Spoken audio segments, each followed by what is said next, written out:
오늘은 여러분과 더불어서 육체로 오신 하나님과 인류의 반응이라는 주제를 가지고 여러분과 함께 하나님 말씀 상고해보는 시간 갖도록 하겠습니다. 하나님께서 이 땅에 육체로 오셨다는 소식을 전파하게 되면 상대가 이상한 교회가 아닐까 하고 두려워할 걸로 생각하는데, 하나님께서는 이제 마음껏 전할 수 있는 그런 계기를 허락해 놓으셨습니다. 성경에 그런 부분이 있다는 것을 입증하니까 오히려 모르고 방해했던 사람들이 알게 되니까 더 큰 어떤 열심을 갖고 믿음 안에 거하게 된다는 이 사실들을 초대교회 그 당시의 상황과 우리가 비추어 볼 때, 초대교회 그 당시에도 예수님께서 육체로 오신 하나님이시다는 이 소식이 알려지게 되니까 이 폭발적인 복음의 문이 열리게 된 것입니다. 사람의 생각과는 많은 차이가 있었죠. 물론 이제 방해하는 사람도 있고 믿지 않는 사람도 있지만 그 어떤 종교보다도 더 폭발적인 복음의 역사가 이루어졌던 것처럼 오늘날 이 시대에도 우리 아버지를 전가하고 어머니를 전하는 일에 더욱더 힘쓸 수 있는 우리 모두가 되어야 되겠고요. 우리는 무엇보다도 항상 예언의 그 반응을 봐야 되겠습니다. 예언이 과연 우리를 어디로 인도하는가, 어떻게 진행해 가는 것이 과연 참된 우리 복음의 길일까, 이런 문제들을 성경을 가지고 한번 살펴보도록 하겠습니다. 하나님께서 사람으로 오신다, 참 놀라운 일입니다. 또 사람들이 평상시에 생각해 보지 않았던 그런 부분이고 분야라고 볼 수 있겠습니다. 그렇다면 하나님께서 사람으로 오신다면 과연 인류의 반응은 어떠할까? 여러 가지 많은 반응이 나올 것입니다. 그래서 사도 베드로는 베드로전서에 말씀하시기를 믿는 너희에게는 보배이다, 그러나 믿지 않는 자들에게는 언제나 걸리는 돌, 거치는 반석이 될 것이다. 항상 두 길이 있었습니다. 믿는 자의 길과 믿지 않는 자의 길. 우리는 믿지 않는 자들 때문에 우리 믿음을 절대 포기할 수는 없습니다. 믿지 않는 사람들이 그렇게 생각한다고 해서 우리의 생각까지 바꿔서는 안 되죠. 믿지 않는 자들이 지옥 갈 생각을 한다고 해서 우리가 지옥 갈 생각에 동조할 수는 없는 일 아니겠습니까? 세상 모두가 다 어떻게 그리스도를 바라보더라도 하나님께서 알려주신 그 믿음 가운데로 나아갈 수 있는 우리가 되어야 되겠습니다. 자, 그렇다면 우리가 한번 궁금증을 가져봐야 될 것이, 하나님께서 사람으로 오신다면 인류는 어떤 반응을 보일까? 성경 속의 인물들부터 어떤 반응을 보여왔는지를 창세기 18장 1절의 말씀 함께 보겠습니다. 여호와께서 만물의 상수리 숲을 근처에서 아브라함에게 나타나시니라. 오정쯤에 그가 장막문에 앉았다가 눈을 들어본 적 사람 셋이 맞은편에 섰는지라. 그가 그들을 보자 곧 장막문에서 달려나가 영접하여 몸을 땅에 굽혀 가로되, 내 주여, 내가 주께 은혜를 입어 사오면 원컨대 종을 떠나 지나가지 마옵시고 물을 조금 가져오게 하사 당신들의 발을 씻으시고 나무 아래 쉬소서. 내가 떡을 조금 가져오리니 당신들의 마음을 쾌활케 하신 후에 지나가소서. 당신들이 종에게 오셨음이니이다. 그들이 가로되 내 말대로 그리하라. 아브라함이 급히 장막에 들어가 사라에게 이르러 이르되 속히 고운 가루 세 서알을 가져다가 반죽하여 떡을 만들라 하고, 아브라함이 또 짐승떼에 달려가서 기름지고 좋은 송아지를 취하여 하인에게 주니 그가 급히 요리한지라.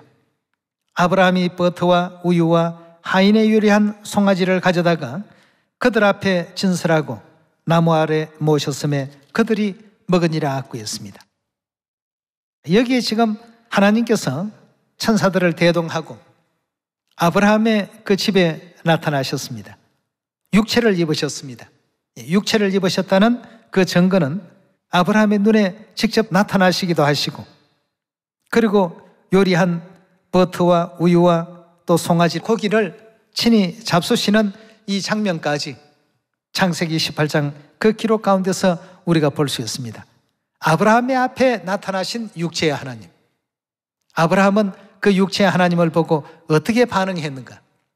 여기에 보니까 아주 정성껏 자신이 할 수 있는 최선의 섬김의 도를 다했습니다. 인류 앞에 하나님께서 사람의 모습으로 등장하신다. 과연 인류 인생들은 어떤 반응을 보일까? 여기에 지금 아브라함은 하나님께서 육체를 입고 나타나셨을 때 이렇게 반응을 했습니다. 그러나 아브라함의 이와 같은 어떤 내용뿐만 아니라 신약으로 넘어와서 바라보게 되면 반대의 대접도 있었다는 사실을 확인할 수가 있습니다. 신약으로 한번 말씀을 옮겨봅시다. 요한복음 10장 30절의 말씀 같이 보겠습니다. 나와 아버지는 하나이라 하신대 유대인들이 다시 돌을 들어 치려 하거늘 예수께서 대답하시되 내가 아버지께로 말미암아 여러 가지 선한 일을 너희에게 보였거늘 그 중에 어떤 일로 나를 돌로 치려 하느냐? 유대인들이 대답하되 선한 일로 인하여 우리가 너를 돌로 치려는 것이 아니라 참남함을 인함이니 내가 사람이 되어 자칭 하나님이라 함이로다 하고 했습니다. 자, 사람으로 하나님께서 이 땅에 오셨는데 그 하나님께서 내가 하나님이다라고 직접 알려주셨습니다. 알려주셨음에도 불구하고 돌을 들고 치려고 했던 무리들도 있었다는 것입니다. 아브라함처럼 영접하는 사람도 있고 또 유대인들처럼 돌을 들고 치려고 하는 이런 어떤 적대하는 사람들도 있었습니다. 하나님께서 이 땅에 육체로 오신다. 정말 참 놀라운 일이 아닐 수가 없죠. 요한복음 우리 1장 말씀 한번 옮겨보겠습니다. 1장 1절의 말씀 보시면 태초에 말씀이 계시니라 이 말씀이 하나님과 함께 계셨으니 이 말씀이 곧 하나님이시라. 태초에 계셨던 말씀, 빛이 있으라 하셨던 그 하나님, 또 빛과 어둠을 나누신 하나님, 또 궁창 위의 물과 궁창 아래 물로 나누라고 말씀하셨던 그 하나님, 그 하나님에 대해서 사도 요한은 요한복음 1장에 이렇게 기록했습니다. 그 하나님께서 육체로 이 땅에 오신다라고 14절에 설명하고 있습니다. 말씀이, 즉 요한복음 1장 1절에 태초에 말씀이 계시니라라고 하신 그 말씀 하나님이 무엇이 되었다고 했습니까? 육신이 되어 우리 가운데 거하심에 우리가 그 영광을 보니 아버지의 독생자의 영광이요 은혜와 진리가 충만하더라고 했습니다. 하나님께서 육체로 오셨다는 사실에 대해서 돌을 들고 치려고 하는 유대인의 무리도 있는가 하면 요한과 같이 이렇게 태초부터 계셨던 그 하나님께서 육신을 쓰고 이 땅에 우리와 함께 거하고 계신다. 그런 믿음을 가지고 있었던 사람들도 있었습니다. 이런 모든 믿음의 결과들을 통해서 바라보게 되면 하나님께서 육체를 입고 이 땅에 오셨을 때 그 하나님에 대해서 어떤 믿음을 갖고 어떻게 그 하나님을 대하느냐에 따라서 하늘나라 갔을 때 축복이 달라진다는 것입니다. 요한은 육체로 오신 하나님인 것을 알았기 때문에 예수님께서 지방에 계시다가 예루살렘으로 올라가실 때 한 도시에서 예수님을 자기네 마을로 지나가지 못하게끔 방해한 적이 있었습니다. 요한과 요한의 그 형제였던 야고보는 예수님 가시는 그 길을 막는다고 해서 거기에서 마을 사람들에 대해서 화를 냈습니다. 그리고 예수님의 그 길을 막는 사람들에 대해서 하늘로부터 불을 내려서 이들을 다 멸해버릴까요 말이죠. 예수님께 그렇게 얘기를 했습니다. 그만큼 요한과 그 야고보는 예수님에 대한 그 믿음을 크게 가졌던 형제들이었죠. 알지 못하는 사람들은 그냥 사람으로 이렇게 인식하고 이해했을 때 요한과 야고보는 예수님에 대해서 그렇게 대하는 것을 굉장히 용납하지를 못했던 것입니다. 그래서 예수님께서 요한에 대해서 보아느게라는 우리의 아들이라는 별칭을 허락하신 그런 내용이 우리 사복음서 가운데 또 기록되어 있습니다. 그만큼 이제 요한은 이제 예수님을 사랑했고 또 존중했고 또 경외하는 마음으로 항상 예수님의 그 길을 따랐기 때문에 요한복음뿐만 아니라 요한 1서, 2서, 3서에도 나타난 내용을 보면 하나님에 대한 어떤 사랑의 그 속성을 가장 잘 표현한 제자 중에 또 하나라고 이렇게 볼 수가 있는 것입니다. 오늘날 하나님께서 사람으로 오신다면 과연 어떤 반응을 보일까? 여기 성경에 기록되어 있는 여러 유형의 사람들을 지금 우리가 보고 있습니다. 믿는 사람도 있고 믿지 않는 사람도 있고 방해하는 사람도 있고 적극적으로 돕는 사람도 있고 경외심을 가지고 따라가는 사람도 있고 또 그렇지 못하고 자기의 어떤 사욕에 빠져서 언전 30냥을 받고 팔아버리는 사람도 있고 수많은 어떤 형태의 그 유형들을 우리가 신약 성경에서 또 구약 성경에서 다 이렇게 찾아볼 수 있는 것입니다.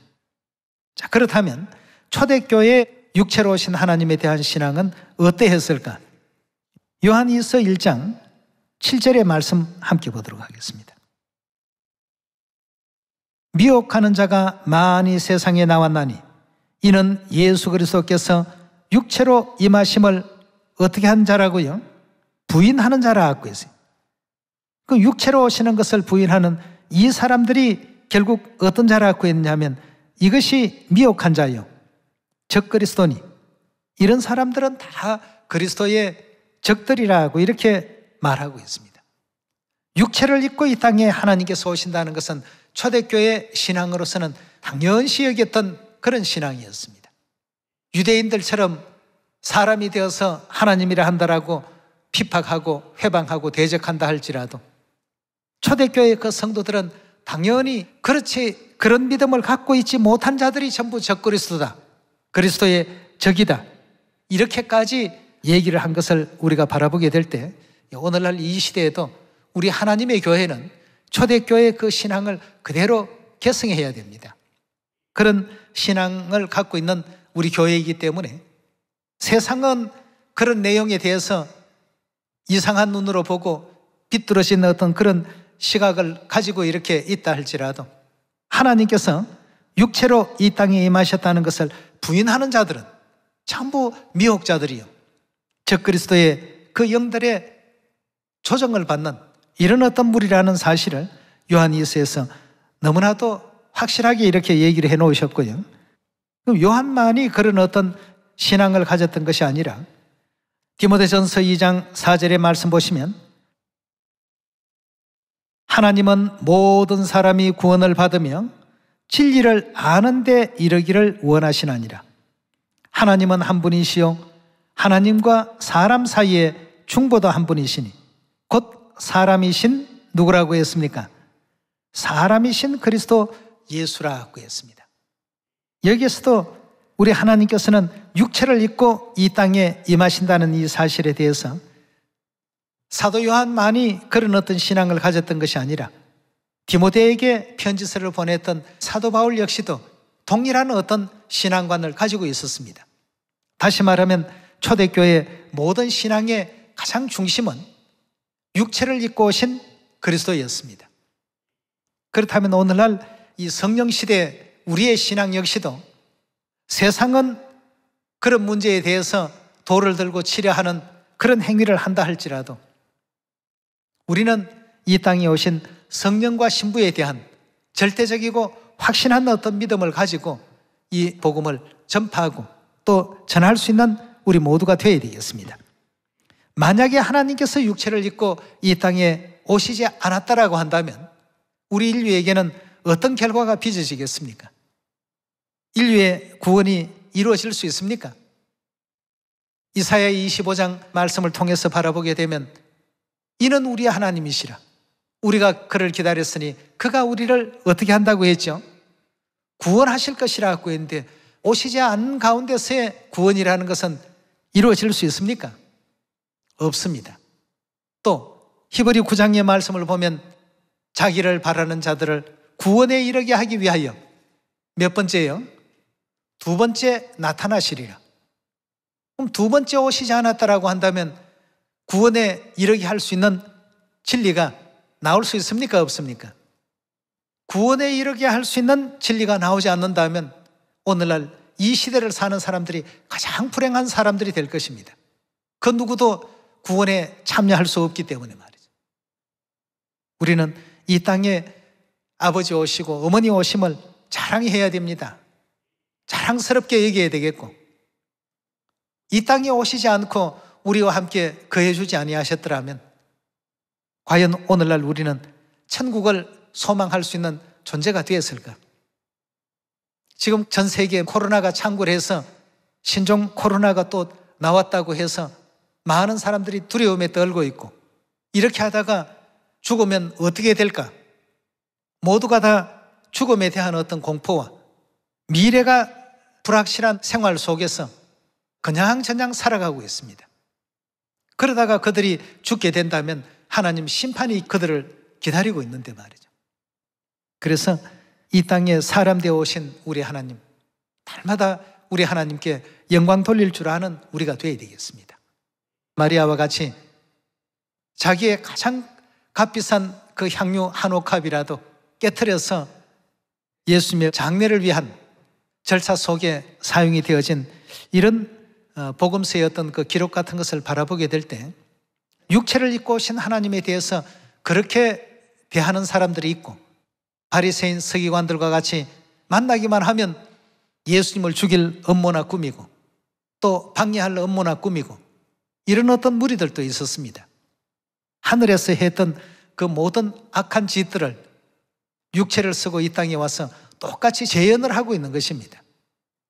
오늘 여러분과 저는 무엇보다도 육체로 오신 하나님과 인류의 그 반응이라는 이 주제를 통해서 우리는 과연 이 땅에 오신 아버지 하나님, 어머니 하나님께 어떤 공경의 예를 다하는 것이 옳을까? 날마다 그 문제에 대해서 생각해 볼 줄 아는 우리가 되어야 되겠습니다.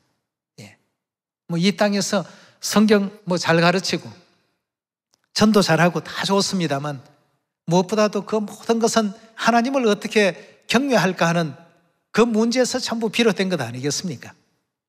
하나님의 말씀을 순종하는 그 뜻에서 우리가 행하고 있는 것이 전도 아니겠습니까? 오늘 여러분과 저는 육체를 입고 이 땅에 오신 우리 하나님에 대해서 우리가 하늘나라에 돌아가서도 천사들 앞에 아버지 어머니에 대한 어떤 깨달음을 우리에게 다 주셔서 이렇게 아브라함처럼 우리는 온 정성을 다했습니다 하는 이런 정도의 어떤 믿음 가운데 과연 우리는 나아갈 수 있을까? 그걸 천사들 앞에 자랑할 수 있을까? 그걸 이제 불현듯 생각하다 보니 인류는 그렇게 반응할지라도 우리조차도 하나님을 잘 알지 못하고 거칠게 대하는 사람들과 똑같은 어떤 그런 입장에 대해서는 안 되겠더라는 것이죠. 그래서 이런 사람들을 우리 하나님께서는 이 땅에 새롭게 창조하신다라고 했습니다. 하나님을 올바르게 알고 마리아처럼 또 베드로처럼 또 아브라함처럼 하나님을 공경할 줄 아는 이런 사람들을 시편 102편에서는 창조함을 받을 백성이라고 이렇게 말씀을 주셨죠. 우리 한번 찾아보도록 합시다. 시편 102편 12절의 말씀 함께 보겠습니다. 여호와여, 주는 영원히 계시고 주의 기념 명칭은 대대 이르리이다. 주께서 일어나사 시온을 긍휼히 여기시리니 지금은 그를 긍휼히 여기실 때라. 정한 기한이 오미니이다. 주의 종들이 시온의 돌들을 즐거워하며 그 티끌도 연휼히 여기나이다. 이에 열방이 여호와의 이름을 경외하며 세계 열왕이 주의 영광을 경외하리니. 자, 세계 열왕이 주의 영광을 경외합니다. 이런 이제 시간도 돌아오게 되니까 16절의 말씀 보시면 대저 여호와께서 시온을 건설하시고 그 영광 중에 나타나셨습니다. 여호와께서 빈궁한 자의 기도를 돌아보시며 저희 기도를 멸시치 아니하셨도다. 이 일이 장래 세대를 위하여 기록되리니 창조함을 받을 백성이 여호와를 찬송하리로다 하고 했습니다. 창조함을 받을 백성은 어디에서 다 나오느냐? 건설된 시온에서 전부 나오도록 되어 있습니다. 대저 여호와께서 시온을 건설하시고 영광 중에 나타나시는 이런 때에 창조함을 받을 백성들이 여호와를 찬송하리로다. 19절의 말씀 보시면 여호와께서 그 높은 성소에서 하감하시며 하늘에서 땅을 감찰하셨으니 이는 갇힌 자의 탄식을 들으시며 죽이기로 정한 자를 해방하사 여호와의 이름을 시온에서 그 영예를 예루살렘에서 선포케 하려 하심이라. 때에 민족들과 나라들이 모여 여호와를 섬기리로다 하고 했습니다. 하나님의 영광을 다 나타내시고 드러내실 때에는 전 세계 인류 인생들이 그 영광 앞에 감히 대적하거나 그 영광을 훼손하는 이런 일들은 결단코 이제 없게 될 것입니다. 사람의 모습을 가지시고 이 땅에 오셨을 때 아브라함처럼 영접하고 요한처럼 태초에 계셨던 말씀 하나님으로 영접하고 절대적이고 확신한 어떤 믿음을 가지고 이 복음을 전파하고 또 전할 수 있는 우리 모두가 되어야 되겠습니다. 그렇지 않으면 우리 구원을 위해서 반드시 필요한 일들조차 우리는 알지 못하는 가운데 비밀 중에 비밀로 오신 그 그리스도를 영접지 못하고 말 것이다. 그래서 육체로 오신 것을 부인하는 자들은 전부 적그리스도의 영이요 미혹자들의 어떤 영이다. 그러니 너희는 그런 자들의 어떤 꾀임에 그들이 믿지 않는다고 해서 믿지 않는 쪽으로 끌려갈 필요가 없다는 것입니다. 우리는 보았기 때문에, 우리는 알기 때문에 아는 그것을 세상에 말하면 되겠습니다. 이 성령시대 우리의 역할이라고 한다면 성령시대 오시는 아버지 하나님, 어머니 하나님을 증거하는 것이 이 시대 정인의 사명입니다. 성부시대 정인들이라면 여호와를 증거하는 정인들이었고 성자시대 정인들이라면 예수님을 증거하는 정인들 아니겠습니까? 예수님이 대중들에게 알려지기까지 얼마나 많은 어떤 시련이 있었습니까? 오늘날 지금 이 순간도 마찬가지입니다. 지금 이 코로나라는 이런 어떤 상황을 맞이하고 보니까 우리가 더 적극적으로 더 열심히 아버지를 전하고 또 어머니를 전해야 됩니다. 말해 놓으면 그 다음부터는 하나님께서 다 열어가신다고 하셨습니다. 그래서 요한도 예수님에 대해서 담대히 그리스도임을 증거했고 또 사도 바울도 그리스도이심을 담대히 또 증거했고 또 베드로도 주는 그리스도시요 살아계신 하나님의 아들이시니다 하고 담대히 다 이와 같이 증거했던 그 역사들이 신약에 또 많이 나타나고 있지 않습니까? 그리고 사도행전에는 날마다 예수는 그리스도라 가르치기와 전도하기를 힘썼더라. 다른 어떤 내용이 없습니다. 예수님이 바로 그리스도다. 너희가 기다려왔던 그 메시아다. 그런 내용으로서 복음을 전할 때 인류는 물론 여러 가지 반응이 있겠죠. 그리스도께서 참으로 이 땅에 오셨을까? 기다렸던 그분을 우리가 만났다. 그분이 틀림없이 메시아 맞다. 재림 그리스도이시다. 이렇게 인정하는 사람이 있는가 하면 유대인들과 바리새인들처럼 사람이 어떻게 하나님이 될 수 있느냐라고 비아냥거리고 빈정거리는 사람들도 분명히 있습니다. 이유가 있죠. 이유가 어디에 있다고 했습니까? 이사야서 우리 8장 한번 열어봅시다. 8장 13절입니다. 만군의 여호와 그를 너희가 거룩하다 하고 그로 너희의 두려워하며 놀랄 자를 삼으라. 그가 거룩한 피할 곳이 되시리라. 그러나 이스라엘의 두 집에는 거치는 돌, 걸리는 반석이 되실 것이며 예루살렘 거민에게는 함정과 올무가 되시리니 많은 사람이 그로 인하여 거칠 것이며 넘어질 것이며 부러질 것이며 걸릴 것이며 잡힐 것이니라 하고 했습니다. 성경과 선지자들은 이미 미래를 내다보았습니다. 하나님께서 육체를 입고 이 땅에 오셨다는 그 사실이 선포되면 일어날 일들이 어떤 일이라는 거 잘 알고 있습니다. 그렇지만 그런 가운데서 하나님을 올바르게 알고 찾아오는 사람들, 믿음을 갖는 사람들, 이런 사람들을 우리 하나님께서 하나님의 자녀로 백성으로 전부 부르시고 모으시고 내가 창조함을 받을 백성이다. 시온에 머물 자격이 있는 백성들이다. 이렇게 또 일깨워주고 계시니까 걸리는 돌 거치는 반석이 되신다고 했습니다만 이건 이제 구원받지 못할 자들에게 주신 말씀이고 구원받을 자들에게는 보배 중에 보배라고 하신 말씀도 계시죠. 베드로전서 2장 열어봅시다. 2장 1절입니다. 그러므로 모든 악독과 모든 괴휼과 외식과 시기와 모든 비방하는 말을 버리고 갓난아이들 같이 순전하고 신령한 젖을 사모하라. 이는 이로 말미암아 너희로 구원에 이르도록 자라게 하려 함이라. 너희가 주의 인자하심을 맛보았으면 그리하라. 사람에게는 버림바가 되었으나 하나님께는 택하심을 입은 보배로운 산돌이신 예수에게 나와 너희도 산돌같이 신령한 집으로 세워지고 예수 그리스도로 말미암아 하나님이 기쁘시게 받으실 신령한 제사를 드릴 거룩한 제사장이 될지니라. 경에 기록하였으되 보라 내가 보배롭고 요긴한 모퉁이 돌을 시온에 두노니 저를 믿는 자는 부끄러움을 당치 아니하리라 하였으니 그러므로 믿는 너희에게는 보배이나 믿지 않는 자들에게는 건축자들의 버린 그 돌이 모퉁이의 머릿돌이 되고 또한 부딪히는 돌과 거치는 반석이 되었다 하니라. 저희가 말씀을 순종치 아니함으로 넘어지나니 이는 저희를 이렇게 정하신 것이라. 오직 너희는 택하신 족속이요 왕같은 제사장들이요 거룩한 나라요 그의 소유된 백성이니 이는 너희를 어두운 데서 불러내어 그의 기이한 빛에 들어가게 하신 자의 아름다운 덕을 선전하게 하려 함이라 하였습니다. 우리가 그 전에는 하나님 백성 아닌 이방인의 어떤 그 위치에 있었지만 이제 육체를 입고 이 땅에 오신 그 하나님에 대한 올바른 그 믿음을 갖고서 하나님께서도 이끌어 가시는 거룩한 복음 사업에 동참하고 있습니다. 여러분, 육체로 오신 하나님을 인류 인생들은 물론 이제 보통 사람들은 제대로 이렇게 영접을 못합니다. 그러나 우리 하나님께서 마태복음 13장에 주신 말씀과 같이 너희에게는 보는 눈과 듣는 귀와 깨닫는 마음을 주었단 말이죠.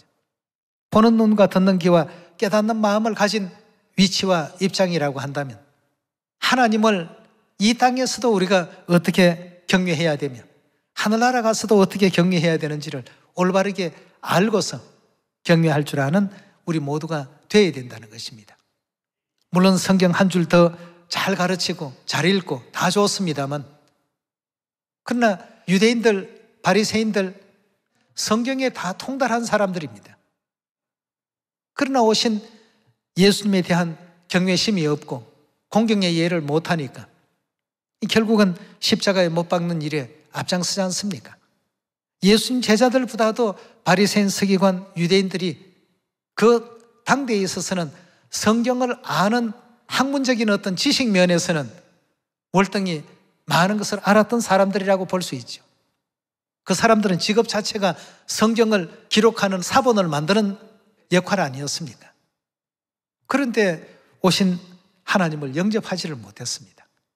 사람이신 육체로 오신 그 하나님에 대한 그 반응이 걸리는 돌, 거치는 반석과 같은 그런 입장에 그들이 놓여 있게 된 것입니다.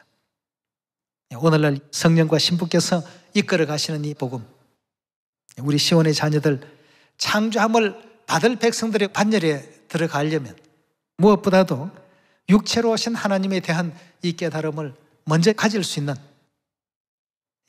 요한처럼 귀히 여기고 하나님을 또 공경하고 존중하고 또 아브라함처럼 마리아처럼 다 경외할 줄 아는 이런 어떤 믿음을 가지고 어디로 인도하시든지 참 감사하는 마음을 갖고서 영원한 천국까지 한 사람도 그 대오에서 낙오되지 마시고 끝까지 갈 수 있는 여러분과 제가 되기를 다시 한번 부탁드리면서 오늘 말씀 마치도록 하겠습니다. 감사합니다.